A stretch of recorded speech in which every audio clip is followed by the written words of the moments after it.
The LA Kings have the Dallas Stars later tonight, but I don't really want to talk about that game. In fact, I don't really want to talk about this player and the role that he's going to play in that game. Because, of course, we've got LA Kings center Phillip Danault on the screen right here. A 32-year-old guy, 6'1", 201, left-handed center. It says center left wing. We're just going to go with center for now. Phillip Danault is making $5.5 million a year till the end of 2027, a contract that started out in 2021-2022. Honestly, the fact that this year is the second last year of that deal does make me feel kind of weird, because it feels like just yesterday that the guy left the Montreal Canadiens. He's been playing with the Kings the past 4 seasons, and he was a 50, 40-point-ish guy whose production has declined somewhat over the past few years, but last year he had 43 points in 80 games played, also had 8 points in 6 games in the playoffs against the Oilers. This guy always does turn it on against Edmonton whenever he gets the chance. But this year, Phillip Danault has struggled. 5 assists, 0 goals in 30 games played, on pace for 14 points over a full season. Now, unfortunately, for Phillip Danault's sake, he's not going to be able to improve upon those numbers today against Casey DeSmith and Dallas, because Jim Hiller says Byfield and Danault have the flu, and they aren't playing for the Kings tonight in the showdown. So, Phillip Danault is going to be out. He's got the flu.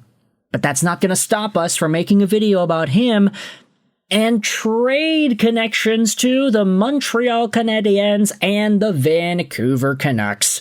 Maybe this topic should have been pulled back earlier into the show and not be released sometime in the late afternoon/evening, but I thought this was really interesting to dive into.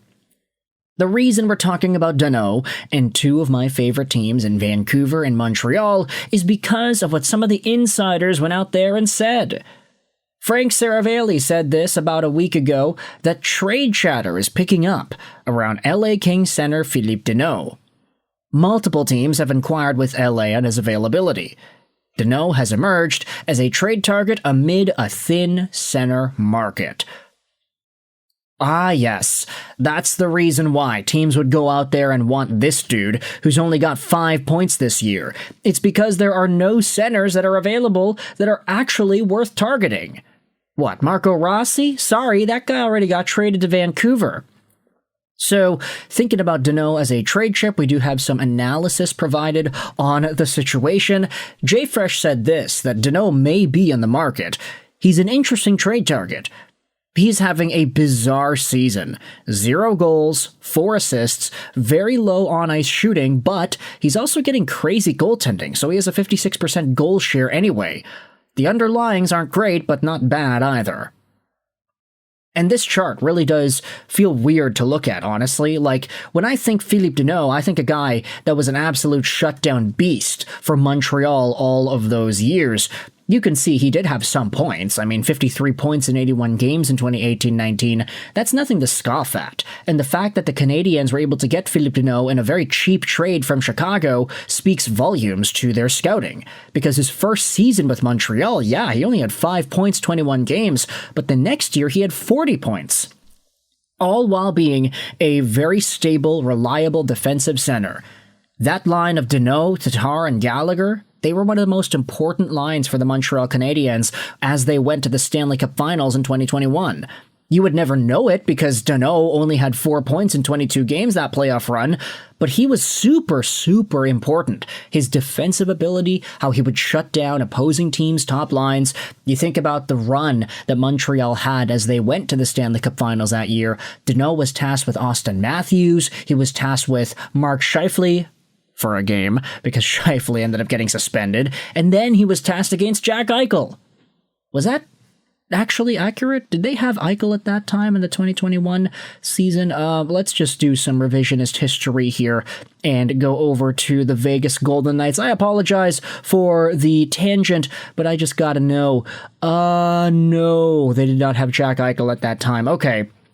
My memory has served me incorrect. He was going up against William Karlsson. Yeah, there you go. Big upgrade there on the center position. But I digress. Phillip Danault always established himself in my brain as a defensive center whose value to a team was brought on the penalty kill, in his own zone, and in the dot. He wanted more of a scoring role, which is why he went to LA, but now he's not scoring. So, what gives with that, eh? Going back over to JFresh, he does say that Danault has had some very interesting results. He has 82 percentile even strength offense, which is why he is projected as a wins above replacement total of 68%. You wouldn't know that he'd have an even strength offensive rating of 82% considering the points that he's put up, but hey, he's still a second liner getting minutes in LA. Taj went out there and said this: Seravalli on Halford and Bruff highlighted how the Vancouver Canucks were one of the teams that inquired about Danault. Now, of course, this tweet was made before the Canucks made the Quinn Hughes-Marco Rossi trade, so I question whether or not Danault would still be on the radar of Vancouver's Old Faithful. But Aquaman went out there and said, hey, what a pathetic organization. What, are the Canucks one Phillip Danault away from being in the playoffs?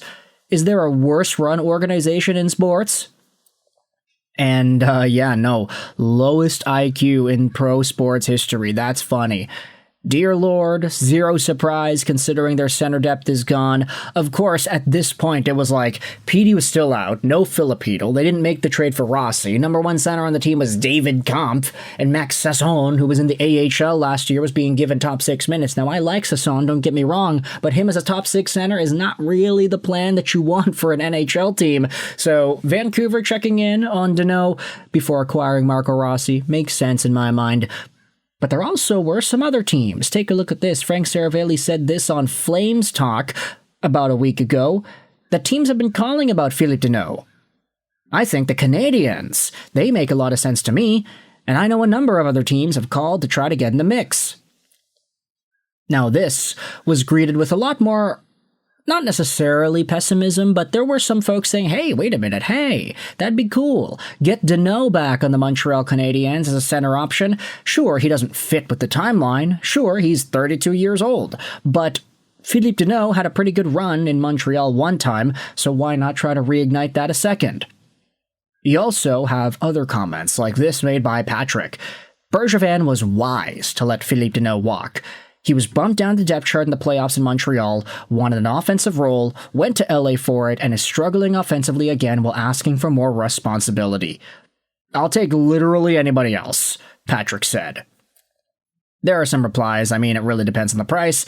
I would adore him as a third-line center. Also depends on how expendable Kapanen is. Maybe he's the guy they want to give up for a true C. It's a weird one, but I wouldn't absolutely hate it personally.